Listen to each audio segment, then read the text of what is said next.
Ben c'est ça.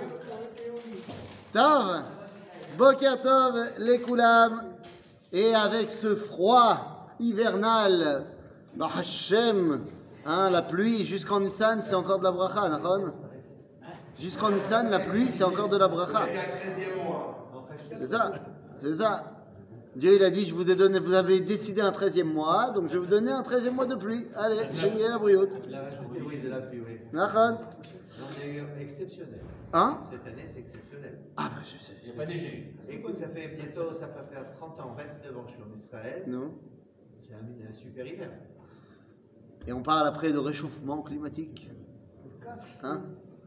Donc, nous sommes dans le Sefer Oroth, Israël ou Triato, Piska Tet, chapitre 9, à la page 25. Saïder? Café. C'est ça, page café au lait, on y va. Alors là, le Rav, il y a toute une série de Piskaot où le Rav, il va dire ce qu'il a à dire sur le christianisme. Ok? Pourquoi est-ce important d'expliquer maintenant tout ce qu'il a à dire sur le christianisme? Nous sommes dans Israël ou Triato, donc la résurrection nationale du peuple d'Israël. Qu'est-ce qu'on s'en fiche d'autres spiritualités? Eh bien, simplement parce que le christianisme, non content d'avoir complètement chamboulé les consciences, et bah, on a vécu 2000 ans chez eux, donc forcément, c'est rentré aussi chez nous, non contents de ça, ils ont également prôné ce qu'ils ont prôné au nom du peuple juif.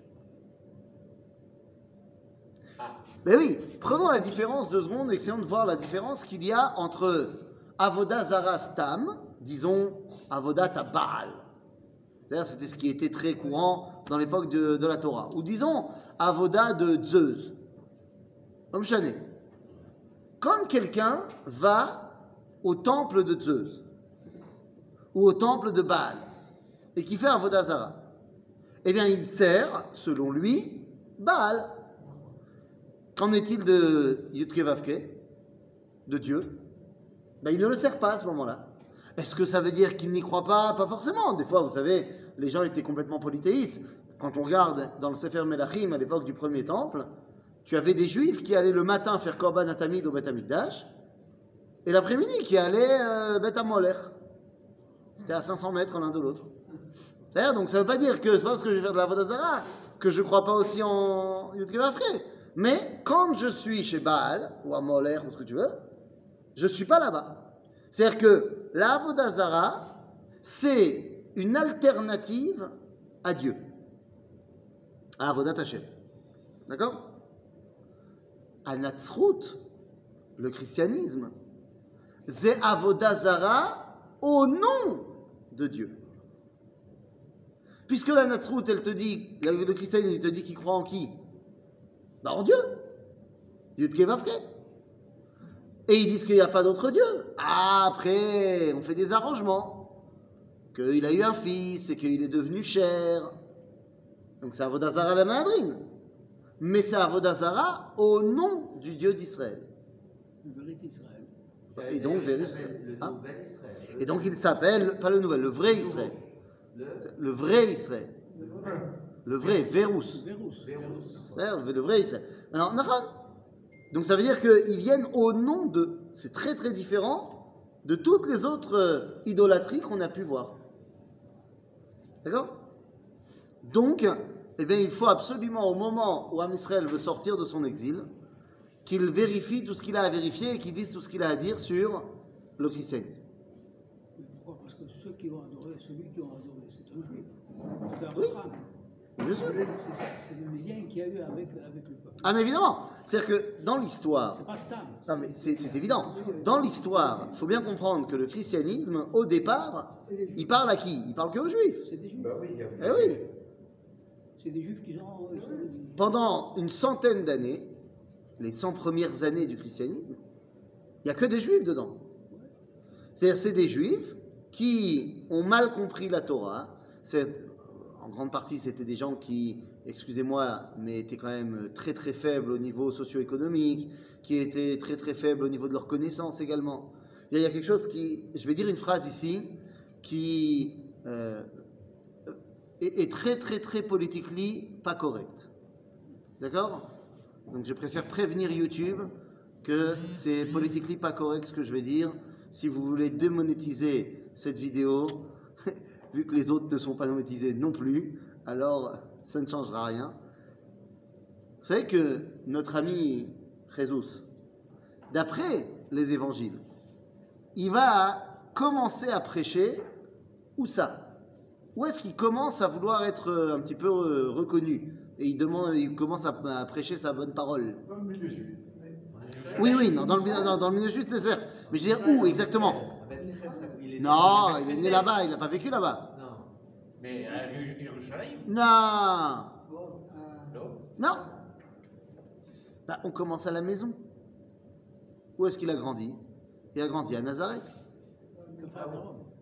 Non, pas à Nazareth. Nazareth, papa et maman. Enfin, papa. Ils viennent de Nazareth. Ça veut dire. Et donc, les évangiles, ils nous racontent qu'il a été prêché dans la grande synagogue de Nazareth. Qu'est-ce que c'est la grande synagogue? Il n'y a pas de synagogue à Nazareth à ce moment-là, mais Caniré, l'endroit où les Juifs se réunissaient pour étudier, machin. Et il a commencé à prêcher. Il s'est fait mettre dehors. Il s'est fait expulser de la ville et les Juifs ont voulu le tuer. Parce qu'il disait des choses qui étaient contraires à toutes les bases du judaïsme. Alors qu'il avait une connaissance. Il avait certainement des connaissances, mais ce qu'il disait, c'était pas juif. Et à Nazareth, qui était une grande ville, Nazareth c'était la grande ville du Nord. C'était une grande ville où il y avait des bâtés midrash, il y avait ce que tu veux. Il faut voir un peu le contexte dans lequel ça s'est passé. Nous. C'est-à-dire qu'à son époque, combien de fois ils ont parlé des marchands du temple? Après Il y avait beaucoup de. Non, c'est après. C'est après. Il y a quelque chose qui l'a amené à faire ça. Non, mais attends, 2 C'est secondes. comme Pardon. maintenant un politicien qui vient. Attends, 2 secondes. Tu as raison qu'à cette époque-là, il y a un contexte géopolitique qui est compliqué, les Romains sont présents partout, la sinatrinam est grandissante dans le peuple juif, tout ça d'accord. Mais c'est pas qu'il est venu, il a dit, ce serait bien d'arrêter la sinatrinam. Parce que s'il vient et qu'il dit arrêtons la sinatrinam, bon, il n'y a pas de raison qu'il se fasse jeter et que les gens veuillent le tuer. C'est pas ça qu'il a prêché. Il a prêché la séparation de l'Église et de l'État. C'est-à-dire, il a prêché le fait qu'il faut séparer le monde matériel et le monde spirituel. Et ça, le judaïsme, il a dit non, c'est pas de chez nous. Et donc, d'après les évangiles, il se fait chasser de Nazareth, ils veulent le tuer, il est obligé de s'enfuir. Et où est-ce qu'il va? Il va, alors tu disais à Capharnaüm, il va sur les bords du lac de Tibériade dans des villages de pêcheurs. Sans vouloir, encore une fois, hein, on n'a rien contre les pêcheurs ou quoi que ce soit, et évidemment que la situation aujourd'hui n'est absolument pas la même qu'à l'époque. Aujourd'hui, tu es un pêcheur, tu peux être un pêcheur Talmid Chacham la Mehadrin, sans aucun problème, tu as ton application des cours du Rav Cherki sur ton téléphone, et tu peux aller pêcher en haute mer et être quand même un érudit 100%. C'est pas le débat. Mais à l'époque, la situation est un petit peu différente. Ces pêcheurs, ils ont pêché. Je ne sais pas s'ils ont pêché, mais la situation est différente. Disons que si tu n'es pas à un endroit où il y a des Talmidei Chachamim qui peuvent t'enseigner la Torah, Ouais. eh ben tu n'as pas la Torah. Alors là, Tu sais, il n'y a pas de livre, il n'y a pas d'application YouTube, il n'y a pas. Donc s'il n'y a pas, il n'y a pas. Et donc quand tu vas sur les bords du lac de Tibériade avec des villages de pêcheurs, les mecs, ils ne connaissent pas la Torah. c'était trop facile. Donc c'est quand même vachement plus facile de se faire accepter par des gens qui ne connaissent pas, que là où tu vas, quand tu as des bâtés midrash, tout le monde te jette dehors. C'est-à-dire, c'est l'eau pachout. D'accord? Mahomet, Todavar. Mahomet, quand il a commencé à vouloir prêcher, tout ça, ce que tu veux, bon bah les 3 pelés et 2 tondus qu'il a trouvés dans le désert, pourquoi pas? Mais quand il est arrivé à Médine et qu'il a commencé à aller voir les Juifs en leur disant, voilà, moi j'ai la révélation et voilà ce qu'il faut faire, quand les Chachamim, ils ont vu, parce que Médine c'était une ville où il y avait plein de Juifs, des Talmidei Chachamim, et quand ils ont vu que ce qu'il disait n'avait rien à voir avec le judaïsme, Bichlal, qu'il avait un problème pour lire et écrire, il a dit, ah, l'omatim. Mais c'est la même chose aujourd'hui. Les missionnaires, ils ne vont pas aller. Ah, bah évidemment. dans les chibotes. Évidemment. Ceux qui sont moins. C'est barou, c'est barou. Tu vas pas aller dans les yeshivot parce que tu vas te faire mettre en place. Non, mais c'est évident. Faut savoir qu'il y a aujourd'hui. Non, mais bien sûr, il y a aujourd'hui une recrudescence de la mission. Il y a de plus en plus de nouveaux missionnaires qui arrivent et qui sont des juifs. Il y a toute une noix, il y a tout un mouvement qui s'appelle les Yehudim Meshichim, les juifs messianiques. C'est-à-dire, c'est des juifs, des Israéliens. Israéliens, juifs de père et de mère, quoi. Mais, hein? Certainement. J'ai pas été regardé, mais certainement. Et ils te disent, non, on est juifs, il n'y a pas de problème. Seulement, on est des fans de Jésus, et c'est lui qui a raison, et les évangiles ont bien raison, et les rabbins vous mentent depuis 2000 ans. Il y a un club de Krav Maga à Tos, moi je le fréquentais, Ouais. le fondateur, c'est ça? Ah ouais? Juif messianique. Bah, je savais pas. Qu'est-ce qu'ils ont les rabbins? Ils vous mentent depuis 2000 ans. Maintenant, il faut savoir que ces gens-là, ils vont dans les écoles, et à la sortie des écoles israéliennes. Parce que malheureusement, très souvent, l'israélien moyen, ses connaissances de Torah sont très très faibles. Très très faibles. Donc, tout ça pour dire que, évidemment, lorsque le christianisme a commencé, il ne va pas parler aux Talmidei Chachamim. C'est-à-dire? Mais petit à petit, ils vont sortir du monde juif avec Paul, Shaoul de Tars, et ils vont partir à Rome, et ils vont s'expatrier à Rome. Quel chemin. Hein? De Shaoul, il est devenu Paul. Ah bah oui, c'est pas drôle. Et c'est là-bas qu'il va vendre le christianisme à Rome. Et ça marche. Seulement, ça vient au nom du judaïsme. Donc on a une aversion pour le christianisme qui est beaucoup plus particulière que celle qu'on a pour la Stam Avodah Zarah. Rajoute à ça les 2000 ans de pogrom, forcément, ça fait pas... Voilà, on n'est pas fan. C'est-à-dire, donc voilà le contexte dans lequel le Rav Kook écrit ses livres. de l'histoire, c'est le plus grand menteur, c'est le plus grand. Ah, ça fait partie d'un des plus grands mensonges de l'histoire, Le Nachon. plus grand falsificateur de l'histoire, c'est Nachon. eux. Malasot. Donc, pour répondre à tout ça, le Rav Kook va nous dire ce qu'il pense. Judéo-chrétien. Aminut. Alors, minut, ça veut dire christianisme. C'est ça? Sexe, oui. Minut, c'est christianisme. D'accord? Alors, rien à voir avec le Maaseh Amin. Un minime. C'est Birkat Aminim. Birkat Aminim, c'est le christianisme, c'est contre les chrétiens. C'est des chrétiens. D'accord? C'est pas Nosrim. Alors, le terme Notsrim, c'est un terme qui est venu plus tard. Min, ça veut dire une sorte. Dans la halakha, on dit min she'eino bemino, ou min she'be'eino mino, ou min she'bemino. Ça veut dire que c'est une sorte particulière. Est-ce que c'est une sorte parmi la même sorte ou parmi une autre sorte? Quand on dit les minimes, c'est les gens qui se sont genre exclus de ce qui était le mainstream du peuple juif. C'est pas le langage de Rambam aussi, il dit pas mine à un moment donné dans les autres. Oui, mais c'est ce que je suis en train de t'expliquer. Le Rambam, c'est en 1200. Le terme de mine, il existe bien avant. C'est-à-dire que le Rambam, il reprend, t'as raison. Mais c'est pas le Rambam qui a inventé. Mais lui, il dit que c'est en tant que quoi? Dans la halakha, mine, c'est pas. Il y a. Zéou. Dans la halakha, mine, ça veut dire quelqu'un qui est une autre sorte. Alors ça peut être dans les ilchot kashrut, une autre sorte de viande par rapport min chez Bemino. Tu as un morceau de viande qui s'est mélangé avec d'autres morceaux de viande, l'un il est taref, les autres ne sont pas taref. Min chez Bemino. Tu comprends? Mais après. Hein? Pour mieux comprendre, on peut utiliser le terme de goy, par exemple. Quand on dit ah ça c'est un goy, c'est justement pour dire que c'est autre chose que juif. Et là, par exemple, Oui, même si juif aussi, on est un goy. On est goy kadosh. Mais disons que min, c'est techniquement, halachiquement parlant, ça veut dire c'est une autre sorte. D'accord? Quand on parle maintenant de gens et qu'on dit les minimes, à l'origine, ça fait référence au notrim. D'accord? Donc, nous dit. Il y a aussi, par exemple, Oui. quelqu'un, je ne sais pas si c'est pas un homme, c'est pas une femme, on dit Ezemine. Non, d'accord. Donc, aminut. alors, pose la question. Quoi, qu'est-ce qui se passe? C'est quoi la différence entre chrétien et catholique? Ah, c'est important d'aller au catéchisme de temps en temps. J'ai fait 2 mois de catéchisme. Ah, bah tu vois, t'as rien retenu. Heureusement, il n'a rien appris. Mais le curé il m'a Il a rien convaincu de l'arrêter. Bon. Toi, renseigne-toi. Ouais, bon, alors je vais te faire un cours Mesouraz. Pour tous? Et regarde, il ne sait pas non plus. Chrétien, ça vient du terme Christos, Et Christ, ça veut dire le Mashiach. Donc les chrétiens sont tous ceux qui acceptent le Christ. C'est-à-dire Jésus en tant que Mashiach, Messie, Fils de Dieu, ce que tu veux. Donc les chrétiens, ça englobe toutes les parties qui se revendiquent de cela.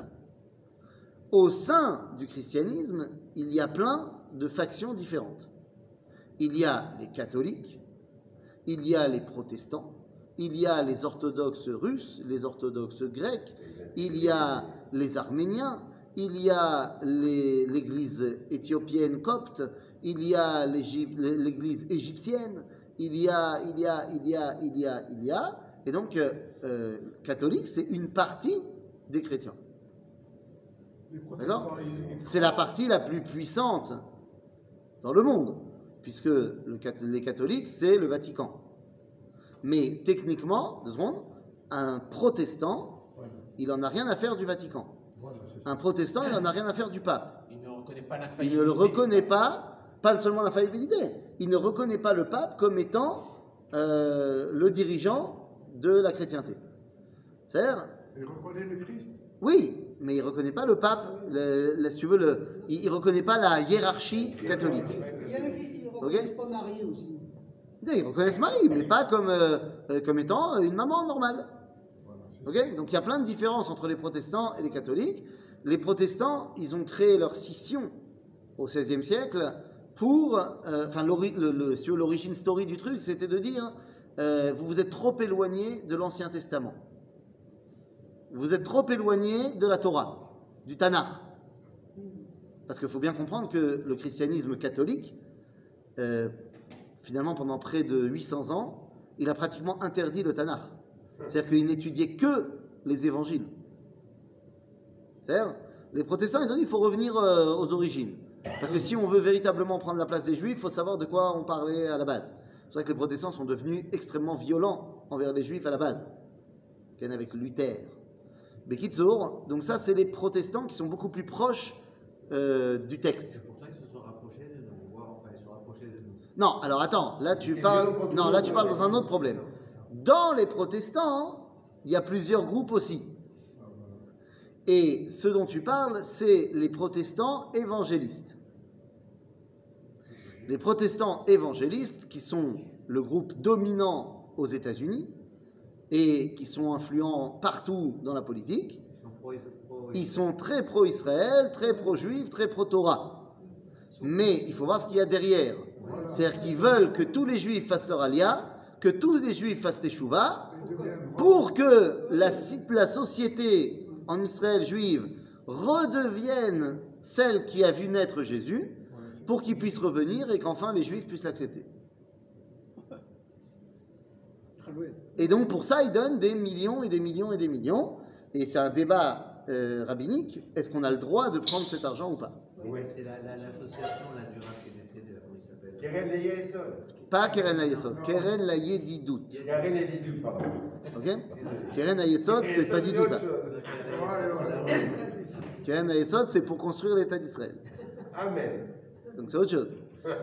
Keren Layedidout, et c'est une grande question, et c'est un débat entre les rabbins. Est-ce qu'on a le droit ou pas? Les rabbins qui disent non, ils te disent parce que Sofo Shel Davar, c'est Avodazara. Et donc, d'ivrer Avodazara, Surim Be'ana, on n'a pas le droit. Si on est au gouvernement Bennett, il a été vachement aidé par Keren Yedidout. Mais c'est pas seulement Bennett, tu parles de Bennett. Mais tout le monde était très heureux. Tout le monde était très heureux que Trump y mette l'ambassade des États-Unis à Jérusalem. Bah, c'est uniquement les lobbies évangélistes qui ont fait ça. Oui, c'est ça. C'est-à-dire, Il a fait pour- donc ceux qui disent que c'est Besséder, c'est ceux qui disent qu'il faut être pragmatique. Marpatli, ce qu'ils pensent. Nous, on s'en fout. Nous, on fait grandir la Torah. Qui nous aide Et politiquement, voilà. c'est l'essentiel. hein Qui nous aide politiquement. Donc, il y a des gens qui sont pragmatiques, il y en a qui le sont moins. Ça va, non? Ok? Mais, donc ça, c'est une partie à l'intérieur d'eux. Maintenant, il y a d'autres parties, hein, on ne va pas faire toutes les parties. Il y a une faction du christianisme aux États-Unis qui s'appelle les Mormons, par exemple. Voilà. Ils ne sont pas très nombreux, ils sont pratiquement autant que de juifs dans le monde. Ouais, entre 16 et 19 millions de Mormons dans le Ils ont monde. beaucoup d'influence. Mais c'est peu. Oui, mais C'est peu en vrai. Mais ils sont très présents aux États-Unis. C'est eux qui sont les maîtres de la ville de Salt Lake City. C'est-à-dire, Ils ont des Non, c'est au prénoms juifs. Kansas, ça, c'est pas dans le non, Kansas. c'est pas en Kansas, c'est Ils ont des là où il prénoms neige. hébraïques. Hein? Ou là où il neige. Il y a eu les Jeux Olympiques d'hiver à Salt Lake City. Oui. C'est eux Mais qui ont Kitsour, c'est eux qui quoi? des prénoms hébraïques. Ah oui, ils prennent des prénoms hébraïques, bien sûr. Bon, ils ont aussi un truc assez particulier, c'est que eux, ils n'ont pas entendu parler du Cherem de Rabbeinu Gershon, et donc ils pratiquent officiellement la polygamie. Ah bah, si déjà. C'est-à-dire, il y a plein de sectes comme ça, qui sont déjà plus vraiment des religions, Des protestants. qui sont, non, alors, non, non, ils non, sont non. mormons. Ils sont mormons. C'est pas Ils sont pas protestants. T'as aussi les témoins de Yudke Vavke. Ouais. Non, mais ils croient à l'Ancien Testament. Oui, 100%. Les Marmons. Et ils se marient entre eux. Et ils se marient qu'entre eux. Et c'est de quand là tu as dit le Rav Gershon Ah, Cherem de Rabbeinu Gershon, c'est il y a 1000 ans. 1000 ans. Ouais. Non, ils n'ont pas entendu parler de ça. Maintenant, t'as des sectes, t'as les témoins de Yudke Vavke aussi. Ah oui. Hein, ils sont pas mal aussi. Be'avonotai Arabim. Alors, Be'avonotai Arabim, tu vois, je suis prêt à le dire devant les millions de téléspectateurs qui nous regardent. Dans ma jeunesse, lorsque je n'étais malheureusement pas encore dans la Torah et que je n'étais pas du tout religieux et que je connaissais rien, eh bien, dans ma jeunesse, je suis sorti avec une témoin de Yudke Vavke. Alors au début, je savais pas. Je croyais qu'elle était juste Goya. Et puis j'avais 15 ans en même temps. Et à ce moment-là, elle m'a, je sais pas, ça faisait quelques semaines qu'on était ensemble, et elle m'a dit, est-ce que tu veux venir? On a une réunion et tout. Parce qu'en fait, elle savait que j'étais juif, parce que moi je ne le cachais pas. Je n'étais pas du tout religieux, je connaissais rien, mais j'étais juif et tout le monde le savait. Et donc pour elle, c'était le Graal. Oui. Parce qu'ils sont extrêmement prosélytes à 100%. Donc convertir des chrétiens à les faire devenir témoins de X, ça va pas. Mais convertir un juif, alors ça c'était le Graal. Donc moi je ne savais pas qu'en fait j'étais son repas du dimanche. Et donc elle m'a dit il y a une réunion et tout, tu sais mon père, on parlait beaucoup de Torah, machin. Alors moi je connaissais rien. Donc j'ai dit ok, il était très joli. Alors j'ai dit ok, je viens à la réunion, pourquoi pas? J'ai y la réunion. Et c'était fantastique. C'était fantastique. Ah là là, mais c'était des bêtises, mais extraordinaires. Même moi, je connaissais rien. Et pourtant, même avec mon niveau de connaissance nul, ça me paraissait complètement faux. Tout sonnait faux là-bas. Alors à la fin, ils m'ont demandé est-ce que je voulais faire partie de la congrégation. Prendre une carte et tout, machin. Alors j'aurais dit écoutez, ça va pas être possible. Parce que dans le judaïsme, on nous a dit qu'on n'avait pas le droit de changer de religion. Et qu'il y a 1000 ans, les croisés, ils ont essayé de faire changer de religion à toutes les communautés qui étaient dans notre région, dans l'est de la France et l'Allemagne. Et ils ont préféré mourir plutôt que de changer leur religion. Alors, il faudra me tuer ou me laisser partir. Alors ils ont dit non, mais vous inquiétez pas, on n'a pas du tout envie de vous tuer, pas de problème, vous êtes libre. Et donc finalement, le lendemain, elle m'a gentiment dit qu'on devait se séparer. J'étais déçu. Les premiers amours. Comme ça, t'étais pas si inculte. Non, mais disons que j'étais inculte, mais si tu veux, j'avais un oncle qui était rabbin. Et donc de temps en temps, on allait à la Sina, donc j'entendais des trucs, tu vois. Et puis, Chutz Mizé, j'étais inculte au niveau Torah, mais je connaissais beaucoup au niveau Shoah. Donc l'historique des communautés qui se sont fait massacrer, je connaissais. Même quand c'était pas la Shoah. Ça, c'était notre dada. Tu vois, on est quand même une famille ashkénaze, hein, donc la Rasra, on connaît. C'est-à-dire... Tav, donc après cette introduction fantastique sur le catéchisme, peut-être... Non, mais il faut savoir qu'il y a des grandes marloquettes idéologiques entre les protestants et les catholiques. Hein. Par exemple, il n'y a pas de représentation dans les temples protestants. Il n'y a pas de statue. C'est ça, parce qu'ils te disent, il y a marqué dans les 10 commandements, l'ota sel rapesel, vechol temuna. Donc on ne peut pas mettre de statue.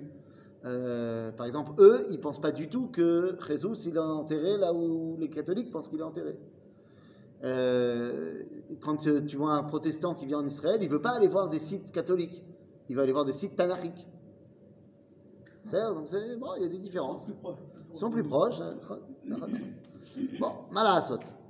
En tout cas, Mais ils ont été mauvais de toute façon. ah oui, non, mais oui, dans l'histoire, ils ont été antisémites, la méadrine aussi, hein, y a pas, là, on n'est pas obligé de faire hein, ils sont tous les deux dans le même panier. Donc c'est pour ça que le Rav Kook, il ne parle pas d'Afka des catholiques, il parle de tout le christianisme en tant que tel. Alors allons-y. Aminut, mitor sheyatsa mehammachane el achutz. On a dit, c'est différent de la Avodah Zara. La Avodah Zara, elle met son machane à l'extérieur, milechatrila. La minute, la chrétienté, elle a commencé betor machane Israël. Donc il te dit, aminut mitor sheyatsa mehamachane el achutz, arei nifredet. מה זה הרי נפרדת? יש פירוד. זה הפירוד. Voilà, c'est la division. On n'a plus rien à voir. Le divorce. Le divorce complet, on n'a rien à voir avec eux. Justement parce qu'ils viennent de l'intérieur et qu'ils en sont sortis. D'accord? Mecharefet ou megadefet.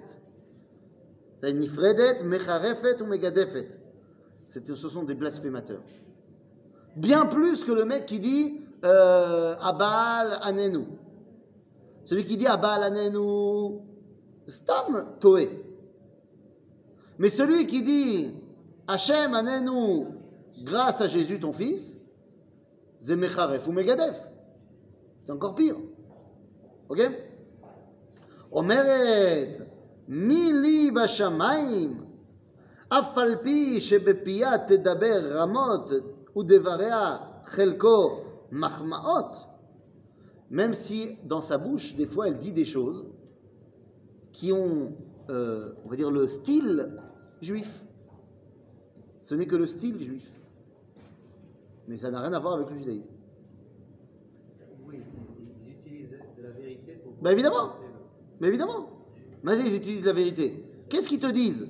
Ils te citent des versets, ils vont commencer en te citant, comme le dit le prophète Isaïe, dans le chapitre 53. Ils sont fans de Isaïe 53. Parce qu'ils prennent ce qu'ils veulent dans un. Ben, parce que là-bas, là-bas il n'est pas du tout ambigu. Là-bas, le prophète, il parle d'un homme qui va arriver. Il parle d'un homme qui s'appelle pas. Il n'a pas de nom. Il parle d'un homme qui va prendre sur lui les fautes du peuple juif. Ça? Nous? Ça n'a jamais été expliqué, ça. Mais évidemment que ça a été expliqué. Je t'invite à étudier le livre de Ishayahu. Il y a un rabbin qui a une chaîne YouTube à laquelle tu peux t'abonner et qui a fait des cours sur le Tanakh et qui est arrivé jusqu'à la fin de Ishayahu. Donc tu peux aller voir, l'explication. Non, c'est pas chaud, c'est Knesset Israël là-bas. Ça fait référence à l'Assemblée d'Israël. Et puis de toute façon, tous les tzadikim dans toutes les générations. 53 ou 54 53. 53 Qu'est-ce qu'il dit? Mais je t'invite à étudier aussi le 54. Qu'est-ce qu'il dit dans 53? J'ai dit, il parle d'un homme qui vient et qui prend sur lui la faute du peuple juif. Mais tous les tzadikim, ils font ça. C'est pas un chidouche du Mashiach ou c'est pas un chidouche de Jésus ou quoi que ce soit. Mais alors quand ils viennent et qu'ils te disent mais c'est marqué dans Amos, tu vas te dire attends mais ils citent les versets, donc c'est bien. C'est-à-dire donc ils parlent avec le ton du judaïsme pour dire des bêtises. Ok? Rifion bitronam shel Israël.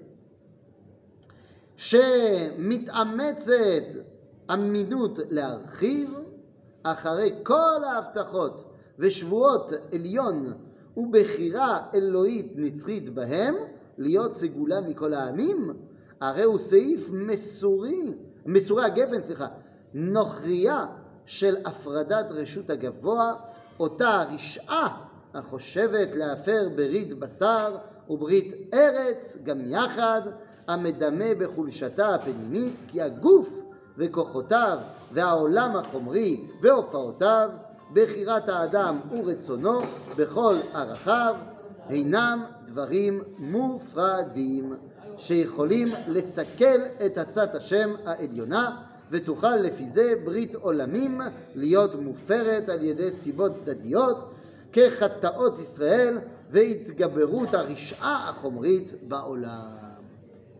Vous avez évidemment compris la phrase, et comme on a bien compris la phrase, eh bien on pourra la reprendre la prochaine fois. Amen. Kemi Ratzon. Chazak Baruch.